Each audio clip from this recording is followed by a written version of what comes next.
പ്രധാനമന്ത്രിക്കൊപ്പം ഭക്ഷണം കഴിച്ചതിന്റെ പേരിൽ N.K. പ്രേമചന്ദ്രൻ എംപിയെ ഒറ്റപ്പെടുത്താൻ അനുവദിക്കില്ലെന്ന് K. മുരളീധരൻ എംപി.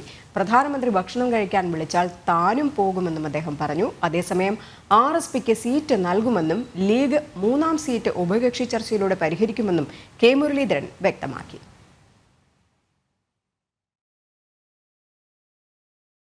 അത് അദ്ദേഹത്തിൻ്റെ വ്യക്തിപരമായിട്ടുള്ള അഭിപ്രായമാണ്. അദ്ദേഹത്തിൻ്റെ ആ ഒരൊറ്റ അഭിപ്രായത്തിനോടും പാർട്ടി യോജിക്കുന്നില്ല. മാത്രമല്ല സീറ്റ് വിഭജന കാര്യത്തിൽ തന്നെ RSPയുടെ കാര്യത്തിൽ UDFൽ തീരുമാനം എടുത്തു കഴിഞ്ഞു. തീർച്ചയായിട്ടും നാളെ മുഖ്യമന്ത്രി ഒരു ഭക്ഷണം കഴിക്കാൻ എന്നെ ക്ഷണിച്ചാൽ ഞാൻ പോവുമല്ലോ. ഞങ്ങൾ തമ്മിൽ എന്തായാലും സ്വത്ത് തർക്കം വല്ലതുമുണ്ട്, രാഷ്ട്രീയമായിട്ടുള്ള ചേരിതിരിവുണ്ട്.